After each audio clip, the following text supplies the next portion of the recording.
Hello दोस्तों, स्वागत है आप सभी का आपके अपने YouTube चैनल पर।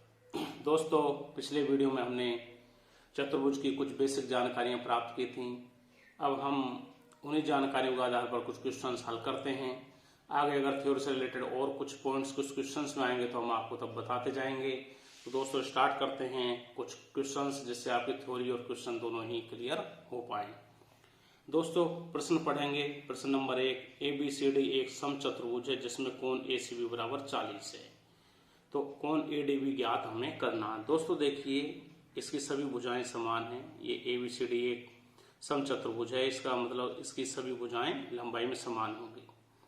दोस्तों समचतुर्भुज की लंबाई समान होती है, इस वजह से इसके विकर्ण होते हैं। दो विकर्ण होते हैं, दोनों विकर्ण क्या होता है दोस्तों, 90 डिग्री पर काटते हैं। ये 90 होगा, ये भी 90, ये भी 90, ये 40 डिग्री एंगल दोस्तों ये कौन है ACB। ये वाला एंगल है जो ये 40 डिग्री है, जैसा आप देख पा रहे हैं। हमें कोण की वैल्यू ज्ञात करनी है ADB, ये हमें ज्ञात करना है। दोस्तों आप देख पा रहे हैं ये एंगल 40 है और ये 90 डिग्री है। एक समकोण त्रिभुज बन पा रहा है। तो ये एंगल बचेगा कितना, क्योंकि त्रिभुज के तीनों अंतःकोणों का योग 180 डिग्री होता है। तो ये सेंटर पे यहाँ पे जहाँ कटान बिंदु है विकर्ण का, यहाँ तो 90 डिग्री कोण बनेगा और यहाँ पे हमारा एंगल बचता है दोस्तों, ये एंगल होगा 50 डिग्री।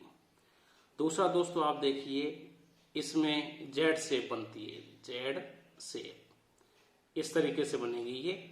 और इस शेप में क्या होता है दोस्तों, ये भुजा और ये भुजा समांतर होती है। ये जो कोण बनता है इनको हम एकांतर कोण कहते हैं। तो ये कोण 50 है, तो ये वाला कोण भी 50 डिग्री होगा। अतः दोस्तों हमारा आंसर होगा 50।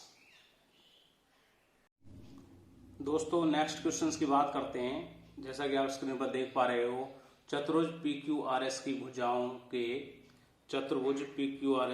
भुजाओं के मध्य बिंदुओं को एक ही क्रम में मिलाने पर चतुर्भुज एक आयत होगा यदि। दोस्तों अभी पिछली वीडियो में हमने बताया था, अगर किसी चतुर्भुज की भुजाओं के मध्य बिंदुओं को एक क्रम में मिलाने पर आयत जब बनता है जब विकर्ण बराबर होते हैं, अगर लंबवत होते हैं तो दोस्तों समचतुर्भुज बनता है। तो हम क्या करेंगे दोस्तों, इसके विकर्ण परस्पर बराबर हों तो वैसी कंडीशन में क्या होगा दोस्तों, आयत का निर्माण होता है। दोस्तों क्वेश्चन नंबर 3 की बात करते हैं। जैसा कि आप स्क्रीन पर देख पा रहे हैं, एक आयत की लंबाई 30 सेंटीमीटर है और उसका क्षेत्रफल 720 सेंटीमीटर स्क्वायर है। आयत की लंबाई बढ़ाने से क्षेत्रफल 1/4 गुना बढ़ता है। तो आयत की नई परिमाप क्या होगी। दोस्तों देखो, आयत की लंबाई दी हुई है 30 सेंटीमीटर। दोस्तों आयत में अगर हम एक भुजा को स्थिर रखकर एक भुजा में जितनी वृद्धि करते हैं उसका क्षेत्रफल भी उतना ही वृद्धि करता है। दोस्तों इसमें केवल इन्होंने क्या किया, लंबाई को बढ़ाया है। लंबाई को बढ़ाने क्षेत्रफल 1/4 गुना बढ़ता है। क्षेत्रफल 1/4 गुना बढ़े, इसका मतलब दोस्तों लंबाई भी 1/4 गुना बढ़ेगी। ये लंबाई L पुरानी लंबाई है, तो उसकी चौड़ाई कितनी होगी दोस्तों, चौड़ाई क्या होगी, क्योंकि आप जानते हो L क्रॉस B बराबर एरिया होता है क्षेत्रफल। अगर आपको B निकालनी है तो इसके एरिया में लंबाई का भाग दे देंगे। एरिया कितना है दोस्तों, 720/30, 0 से 0 कट जाएगी, 3 से ये दोस्तों 24 सेंटीमीटर आ गया। दोस्तों नई लंबाई के लिए, क्योंकि क्षेत्रफल इतना गुना बढ़ा है तो लंबाई भी इतना गुना ही बढ़ेगी। नई लंबाई को मान लो L1 है, तो 30 गुना 4 एकम 4 और 1 5/4 से इसमें गुना करेंगे दोस्तों। ये 2 से 15 बार कटेगा और ये 2 से 2 बार कटेगा दोस्तों। 15 पंजे 75/2, ये सेंटीमीटर में नई लंबाई आ गई। इसकी नई परिमाप दोस्तों, नई परिमाप का मतलब चौड़ाई तो वही है, लंबाई हमारी चेंज हुई है। तो परिमाप क्या हो जाएगी दोस्तों, यहाँ पर हम लिख रहे हैं परिमाप क्या होती है दोस्तों, लंबाई प्लस चौड़ाई का दुगुना होती है। तो 2 इंटू लंबाई दोस्तों आपके पास में है 75/2 प्लस 24 चौड़ाई है, तो बराबर दोस्तों 2 से 2 ये कट जाएगा, 75 प्लस 48, 24 दूनी 48, 8 5 13, 4 7 11 और 1 12, 123 सेंटीमीटर। तो दोस्तों आपका आंसर हो जाएगा आंसर सी। दोस्तों नेक्स्ट क्वेश्चन पढ़ते हैं। क्वेश्चन नंबर 4, समांतर चतुर्भुज की दो आसन्न भुजाओं की लंबाई 15 सेंटीमीटर और 18 सेंटीमीटर है। यदि दो छोटी भुजाओं के बीच की दूरी 12 सेंटीमीटर हो तो बड़ी भुजाओं के बीच की दूरी क्या होगी, ये उन्होंने पूछा है। दोस्तों समांतर चतुर्भुज है तो कुछ इस तरह होगा, दो भुजाएं समांतर होंगी और ये भुजाएं ये समांतर होंगी, इस तरह ये समांतर चतुर्भुज होता है। दोस्तों मान लो ये इसका नाम लिख देते हैं हम ABCD। बड़ी भुजा दोस्तों 18 सेंटीमीटर है और छोटी 15 सेंटीमीटर है। दोस्तों क्वेश्चन में छोटी भुजाओं के बीच की दूरी यानी इस भुजा के और इस भुजा के बीच की दूरी दी हुई है, तो इससे इस पे लंब डालेंगे। दोस्तों ये ऐसे लंब डाला 90 डिग्री पर, तो ये जो डिस्टेंस है दोस्तों ये डिस्टेंस है 12 सेंटीमीटर। ये तो 18 सेंटीमीटर है ही है। ऐसे दोस्तों हम जब इस पे लंब डालते हैं यहाँ पर, तो ये मान लो ये है H। दोस्तों समांतर चतुर्भुज का क्षेत्रफल निकालने के लिए क्या होता है दोस्तों, समांतर भुजाओं के आधार इंटू ऊंचाई। यहाँ पर दोस्तों इसका आधार देख पा रहे 18 सेंटीमीटर है और ऊंचाई है H, तो 18 इंटू H इसका क्षेत्रफल होगा। ऐसे ही सेम दोस्तों इधर देखिए आप, ये 15 सेंटीमीटर है बेस अगर इसे मानते हैं तो, और इधर इसकी ऊंचाई कितनी होगी 12 सेंटीमीटर, 15 इंटू 12। इस तरह दोस्तों ये भी क्षेत्रफल होगा और ये भी क्षेत्रफल होगा। यहाँ पर हमने इनके बीच की डिस्टेंस ली है और इसमें हमने यहाँ से डिस्टेंस ली है। यहाँ पर दोस्तों 6 से काट देंगे, 6 3 18 और 6 दूनी 12, 3 से दोस्तों ये 5 बार कट जाएगा, तो H हमारे पास आ जाएगा दोस्तों 5 दूनी 10, तो हमारा आंसर हुआ दोस्तों 10 सेंटीमीटर। दोस्तों क्वेश्चन नंबर 5 की बात करते हैं। क्या सभी समचतुर्भुज वर्ग होते हैं? दोस्तों इसके बारे में हमने आपको थ्योरी में बताया था, क्योंकि समचतुर्भुज दोस्तों ऐसे होता है जिसकी सभी भुजाओं की लंबाई बराबर होती है। इस तरीके से समचतुर्भुज होता है दोस्तों, ऐसे जिसकी लंबाई अगर ये A है, ये A है, इस तरह होती है। लेकिन दोस्तों वर्ग में भी सभी भुजाओं की लंबाई बराबर, लेकिन वर्ग में क्या होता है, सभी कोण समकोण होते हैं दोस्तों, सभी कोण समकोण होते हैं। लेकिन समचतुर्भुज में यह आवश्यक नहीं है, इसलिए सभी समचतुर्भुज समकोण हो ऐसा आवश्यक नहीं है। हमने बताया था अगर वर्ग है तो वर्ग तो समचतुर्भुज होगा, लेकिन समचतुर्भुज वर्ग हो यह हमेशा आवश्यक नहीं है, कुछ कंडीशंस में यह आवश्यक होता है। अतः दोस्तों आपका आंसर होगा नहीं। दोस्तों क्वेश्चन नंबर 6, यदि किसी चतुर्भुज में सभी भुजाएं बराबर हों परंतु विकर्ण समान नहीं हो तो ऐसा चतुर्भुज कहलाता है। दोस्तों अभी हमने देखा चतुर्भुज जिसमें सभी भुजाएं बराबर हों तो दोस्तों ऐसा चतुर्भुज समचतुर्भुज होता है। लेकिन इसमें एक कंडीशन और उसने दी है, उस पर भी हम ध्यान देंगे। अभी भुजाएं समान हों, भुजाएं समान दोस्तों समलंब की भुजाएं बराबर होती नहीं है, तो ये ऑटोमेटिक कैंसिल। समांतर चतुर्भुज की भुजाएं बराबर हो भी सकती हैं, नहीं भी हो सकती, और वर्ग की भुजाएं समान होती हैं। लेकिन दोस्तों वर्ग में सभी कोण समकोण होते हैं, इसलिए वर्ग भी नहीं होगा।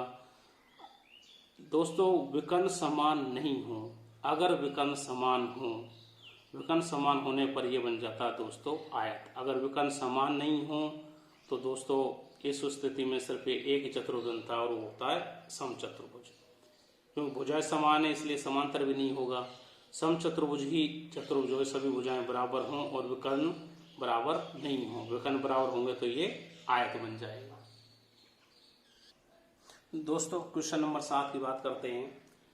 देखिए क्वेश्चन नंबर 7 में दिया हुआ है समांतर चतुर्भुज ABCD के विकर्ण AC और BD परस्पर बिंदु O पर प्रतिच्छेद करते हैं। दोस्तों ये चतुर्भुज ABCD, इसके दोनों विकर्ण बिंदु O पर प्रतिच्छेद करते हैं। यदि कोण DAC बराबर 32, देखिए DAC ये एंगल आपको दिया हुआ है 32 और कोण AOB 70 है। AOB ये एंगल आपको दिया दोस्तों 70, तो कोण DBC ज्ञात करिए। DBC आपको ये एंगल ज्ञात करना है, क्या हुआ। दोस्तों ये समांतर चतुर्भुज है, ये भुजा इसके समांतर होगी तो ये दोस्तों इस लाइन को आप देखिए, ये एकांतर कोण बनाते हैं, तो ये एंगल 32 है, तो दोस्तों ये एंगल भी 32 ही होगा। दूसरा दोस्तों देखिए, ये स्ट्रेट लाइन है, अगर ये एंगल 70 का है तो दोस्तों ये एंगल इधर, ये एंगल होगा दोस्तों 110 डिग्री। दोस्तों आपको ये एंगल पता चल गया, ये पता चल गया। अब आप केवल दोस्तों इस ट्रायंगल पर ध्यान दीजिए और सबको भूल जाइए। तो इन दोनों कोणों का योग होगा और इसका योग 180 डिग्री होता है, तो इन दोनों के योग को इसमें से घटा देंगे। 110 और 132 दोस्तों टोटल कोण हुआ 142। लेकिन त्रिभुज के तीनों अंत्य कोणों का योग 180 होता है, 180 में से 142 घटा देंगे, तो ये दोस्तों हमारे पास आ जाएगा 38 डिग्री। इस एंगल का मान होगा दोस्तों 38 डिग्री। तो हमारा ऑप्शन होगा दोस्तों आंसर सी।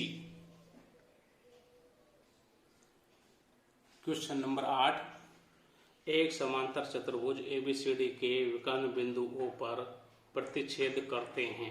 ये समांतर चतुर्भुज है दोस्तों। समांतर मतलब ये भुजा इसके समांतर होगी और ये भुजा इसके समांतर होगी। यदि कोण BOC 90 है, देखिए BOC 90 है दोस्तों, ये कोण 90 है। अगर दोस्तों ये 90 है तो ये भी 90 ही होगा और ये भी 90 के होंगे दोस्तों।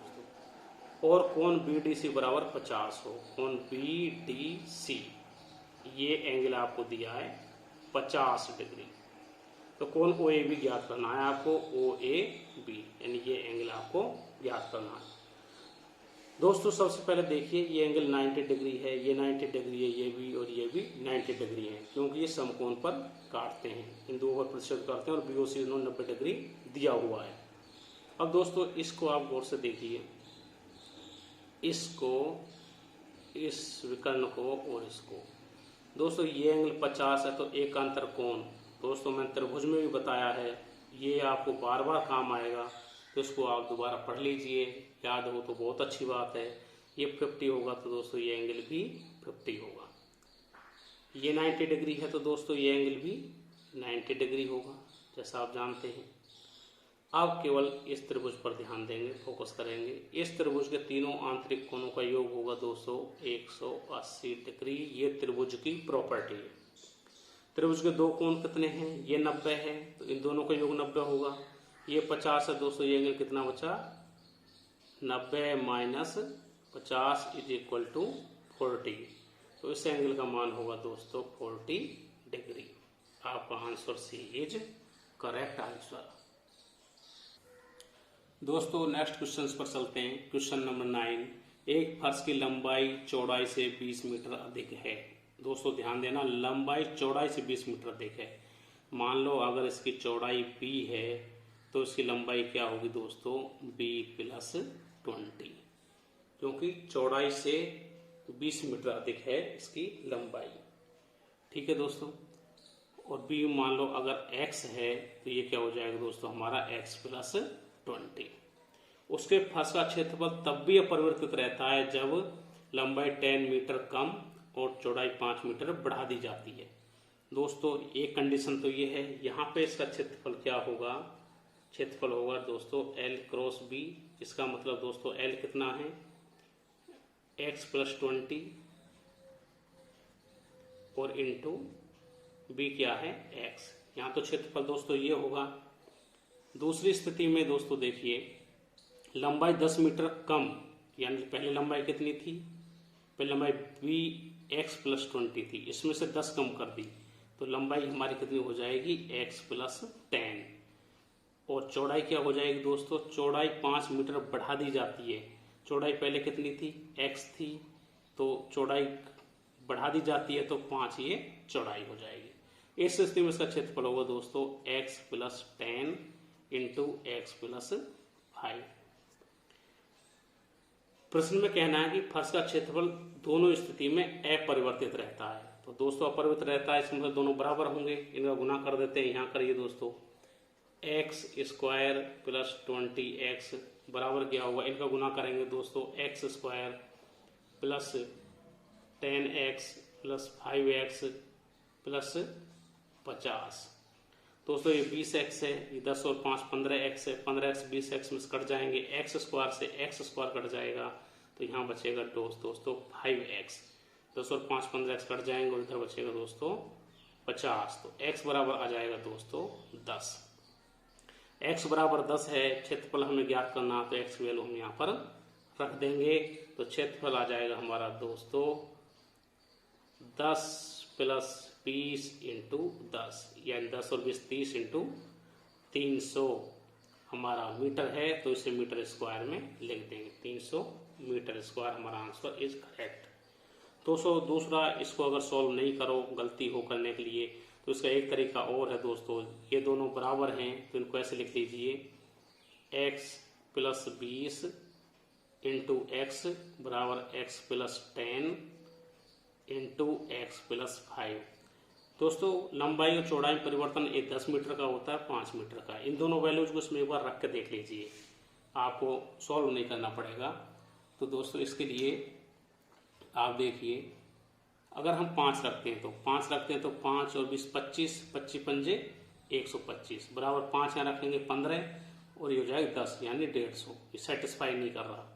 यहाँ से हम 10 रखते हैं, 10 रखेंगे तो ये हो जाएगा 10 20 30 और 10 300 बराबर यहाँ 10 रखेंगे 10 10 20 और ये इंटू 15 तो भी 300 सेटिस्फाई कर रहा है। आप चाहे तो दोस्तों इसको ऐसे सॉल्व कर सकते हो। अगर ऐसे सॉल्व नहीं कर दो, ऐसे पुटिंग वैल्यू इनसे एक अंदाजे से रख के देख लेंगे, इनमें से कोई भी एक सेटिस्फाई कर जाती है और आपका आंसर होगा 300। क्वेश्चन नंबर 9 का आंसर बी इज करेक्ट। आप इस तरह दोस्तों कर सकते हैं। दोस्तों नेक्स्ट क्वेश्चन देखते हैं, क्वेश्चन नंबर 10। जैसा आप देख पा रहे हो, किसी वर्ग के विकर्ण पर एक समबाहु त्रिभुज बनाया गया है। दोस्तों वर्ग के विकर्ण पर सबसे पहले आप वर्ग बनाइए। वर्ग आप जानते हो, वर्ग की 4 भुजाएं बराबर होती हैं। ये मान लीजिए वर्ग है, ABCD इसका नाम रख देंगे। ये भुजा A है, ये A है, ये B और ये B। ये 90 डिग्री एंगल, सारे 90 डिग्री एंगल होते हैं, यानी समकोण होते हैं। इसके विकर्ण पर दोस्तों एक विकर्ण खींच लीजिए। मान लो ये इसका विकर्ण है। इस पर आप पढ़ रहे हो क्वेश्चन में समबाहु त्रिभुज बनाया गया। दोस्तों ये विकर्ण है, इन दोनों की लंबाई से ज़्यादा होगा और इस दोनों विकर्ण की लंबाई क्या होगी दोस्तों? इसकी लंबाई होगी दोस्तों इस विकर्ण की √2a। विकर्ण की लंबाई होगी √2a। क्यों a स्क्वायर और a स्क्वायर जोड़ देंगे, कर्ण है, ये समकोण है, 90 डिग्री का कोण है, तो a square plus a square का √2a आ जाएगा। ये भुजा की लंबाई इन दोनों ज़्यादा, तो इस पर समबाहु त्रिभुज, समबाहु का मतलब दोस्तों जिसकी सभी भुजाएं समान हो, तो इस तरह त्रिभुज बनेगा। दोस्तों देखिए इस तरह से कोई त्रिभुज बनेगा। ये √2a है, इसकी लंबाई भी √2a होगी और इसकी लंबाई भी √2a होगी। मान लीजिए कोई पॉइंट E है। इस तरह आपका डायग्राम बनेगा। क्वेश्चन को पढ़िए, बहुत ही आसान क्वेश्चन है दोस्तों, देख के डरना नहीं है, बहुत ही इजी क्वेश्चन है। तो वर्ग के क्षेत्रफल के साथ त्रिभुज के क्षेत्रफल का अनुपात। दोस्तों वर्ग है, वर्ग का क्षेत्रफल अनुपात समबाहु त्रिभुज का क्षेत्रफल। वर्ग का क्षेत्रफल होता है दोस्तों भुजा स्क्वायर, भुजा इसकी A है तो भुजा का स्क्वायर, अनुपात समबाहु त्रिभुज का क्षेत्रफल होता है दोस्तों √3/4 इंटू भुजा का स्क्वायर। ये दोस्तों आपको लिखाया हुआ है, आप हमारे पुराने वीडियो देख सकते हो। √3/4 भुजा दोस्तों समबाहु त्रिभुज भुजा की वैल्यू क्या है, √2a का स्क्वायर बराबर देखिए दोस्तों √3/4, इसका स्क्वायर करेंगे, यहाँ से रूट हट जाएगा 2 इंटू a स्क्वायर। ठीक है दोस्तों, इस a स्क्वायर से a स्क्वायर कट जाएगा, इस 2 से ये 2 कट जाएगा, रेशियो आ जाएगा 1/√3/2। 2 का इधर गुना कर देंगे दोस्तों, ये हो जाएगा 2√3। देखिए दोस्तों हमारा आंसर कितनी आसानी से आ गया, 2√3। बहुत ही आसानी से क्वेश्चन हमारा हो पाया है, बहुत सिंपल क्वेश्चन था। आप इस तरह से आगे क्वेश्चन भी कर सकते हैं। Answer D is correct. दोस्तों नेक्स्ट क्वेश्चन की बात करते हैं, क्वेश्चन नंबर 11। क्वेश्चन पढ़ते हैं दोस्तों, 4 सेंटीमीटर भुजा वाले एक वर्ग के चारों कोनों से 2 सेंटीमीटर त्रिज्या वाले वृत्त के चाप के आकार में 4 टुकड़े काट कर अलग कर दिए, तदनुसार शेष आकृति का क्षेत्रफल कितना होगा। दोस्तों बहुत इंपॉर्टेंट क्वेश्चन है, एग्जाम में बार बार आता रहता है। क्वेश्चन क्या दोस्तों देखिए, 4 सेंटीमीटर भुजा वाले वर्ग। सबसे पहले हम वर्ग की आकृति बनाएंगे दोस्तों। देखिए ये आपका वर्ग है दोस्तों, 4 सेंटीमीटर भुजा। ये हो सकता है सीधा नहीं बन रहा हो, आप सीधा बना लें या समझ लें। ये भुजा 4 सेंटीमीटर है, ये भी 4 है, ये भी 4 है और ये भी 4 है।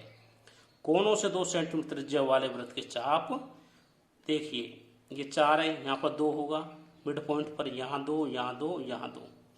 2 सेंटीमीटर त्रिज्या के, तो 2 सेंटीमीटर त्रिज्या होगी चाप दोस्तों, कुछ इस तरह बनेगा वृत्त का।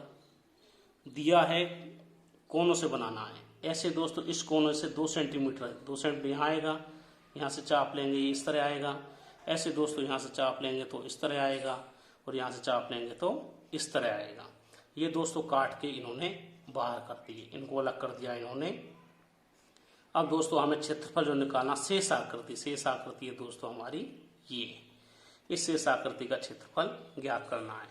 शेष आकृति क्षेत्रफल दोस्तों कैसे करेंगे, देखने में बड़ा अजीब से लग रहा होगा, लेकिन ये बहुत ही आसान है। कैसे है दोस्तों देखिए, हम सबसे पहले इस वर्ग का क्षेत्रफल ज्ञात करेंगे, और वर्ग के क्षेत्रफल में से जो टुकड़े इसने काटे हैं उनको हम खुद ही अलग कर देंगे, तो हमें शेष क्षेत्रफल मिल जाएगा। कैसे मिलेगा दोस्तों, देखो आपने देखा हो दोस्तों, जैसे कोई वृत्त है, वृत्त की कल्पना करिए, इस वृत्त को हम ऐसे 4 टुकड़े कर दें। अगर ये वृत्त हो और ये भी 2-2 सेंटीमीटर के ही हो, ये सेंटर हो, तो देखो दोस्तों ये चाप, क्या इस तरह के चाप नहीं बच रहे हैं चारों कॉर्नर पे। जैसे ये अकेला ये चाप है, जैसे ये, ऐसे ये सभी 2-2 सेंटीमीटर के तो सेम हैं। इन सभी को मिला देने से, चारों टुकड़ों को मिला देने से एक पूरा पूरा वृत्त बन जाएगा। और उस वृत्त की परिधि क्या होगी दोस्तों, वृत्त की त्रिज्या क्या होगी, 2 सेंटीमीटर। तो इतना क्षेत्रफल इन चारों कोनों को मिलाने से बनता है। तो इस चारों कॉर्नर जो टुकड़े काटे, चारों टुकड़ों का क्षेत्रफल, चारों टुकड़ों का क्षेत्रफल हम सबसे पहले ज्ञात करेंगे दोस्तों। क्या होगी, पाई आर स्क्वायर। पाई मतलब 22/7 इंटू आर, आर 2 है, 2 इंटू 2, 22/7 पाई आर स्क्वायर क्षेत्रफल होगा। तो ये हो जाएगा दोस्तों 22 इंटू 2 इंटू 4, एक तरह से 88/7। अब इसको देख लेते हैं दोस्तों, बाद में सॉल्व कर लेंगे। और दोस्तों इसको हम ऑप्शन में देखिए 2 पाई 4 पाई में आंसर है, इसलिए पाई को खोलेंगे नहीं, इसको हम सीधे सीधे लिखेंगे 2 दूनी 4 4 पाई। ये दोस्तों इन टुकड़ों का कॉर्नर वालों का क्षेत्रफल आ गया। अब दोस्तों वर्ग का क्षेत्रफल, वर्ग का क्षेत्रफल क्या है दोस्तों, वर्ग का क्षेत्रफल हो भुजा इंटू भुजा, यानी 4 इंटू 4 बराबर 16 दोस्तों, 16 सेंटीमीटर स्क्वायर, सेंटीमीटर में दिया हुआ है इसने मान। अब देखो इसमें से हमें ये क्षेत्रफल घटाना है, तो हमें शेष क्षेत्रफल जो होगा, शेष क्षेत्रफल, उसके लिए क्या होगा दोस्तों, 16 माइनस 4 पाई सेंटीमीटर स्क्वायर। तो हमारा दोस्तों आंसर क्या होगा, 16 minus 4 pi, answer C is correct. तो दोस्तों बहुत ही आसान क्वेश्चन था, इस तरह से हम कर सकते हैं। पहले पूरे वृत्त का, पूरे वर्ग का क्षेत्रफल निकालेंगे, उसके बाद इन टुकड़ों का क्षेत्रफल निकालेंगे, वृत्त का क्षेत्रफल निकाल लेंगे 2 सेंटीमीटर रेडियस के आधार पर, फिर इनको हम घटा देंगे। इस तरह दोस्तों हमारा क्वेश्चन कंप्लीट हो जाता है। दोस्तों इसी प्रकार क्वेश्चन नंबर 12 की बात करते हैं। क्वेश्चन नंबर 12 देखिए दोस्तों, यदि किसी चतुर्भुज का कोई एक कोण 2 समकोण से बड़ा हो तो वह चतुर्भुज होगा। दोस्तों देखिए चतुर्भुज के बारे में हमने आपको बेसिक्स बताया था, तब हमने अच्छे से बताया था कि अगर कोई चतुर्भुज जिसके एक कोण 2 समकोण से बड़ा हो तो वह अवतल चतुर्भुज होता है। अवतल और उत्तल में अंतर ये होता है दोस्तों, दोबारा बता देता हूं। जैसे कोई चतुर्भुज है दोस्तों, ये है, देखिए इसके सभी कोणों का मान 180 डिग्री से कम है, लेस देन 180 डिग्री, यानी इसके जितने भी एंगल हैं वो सभी 180 डिग्री से कम है। दो समकोण का मतलब है दोस्तों 180 डिग्री, क्योंकि एक समकोण में 90 डिग्री होते हैं। अवतल में क्या दोस्तों, कोई एक एंगल क्या होगा 180 डिग्री से बड़ा होगा। कैसे होगा दोस्तों, कोई इस तरह से होगा। देखिए ये है ABC, ये देखिए दोस्तों ये कोई डी पॉइंट है, तो ये एंगल तो सभी 180 से कम है, लेकिन ये एंगल तो दोस्तों देखो यूं जाकर यूं मुड़ता है, तो ये 180 से ये वाला एंगल इज ग्रेटर देन 180 या दो समकोण से ये बड़ा है। अतः इस तरह का ये होता दोस्तों अवतल चतुर्भुज, ये अवतल चतुर्भुज होगा। और अगर सभी एंगल 180 से कम हो तो होता दोस्तों उत्तल चतुर्भुज। इस तरह का प्रश्न भी आपसे पूछ सकता है, बहुत इंपॉर्टेंट क्वेश्चन है दोस्तों। कुछ कॉम्पिटिशन्स में इस तरह के क्वेश्चन पूछ लिए जाते हैं और कुछ में दोस्तों इस तरह कैलकुलेशन वाले क्वेश्चन भी पूछे जाते हैं। दोस्तों आज की वीडियो में इतना ही, बाकी क्वेश्चन हम नेक्स्ट वीडियो में करेंगे।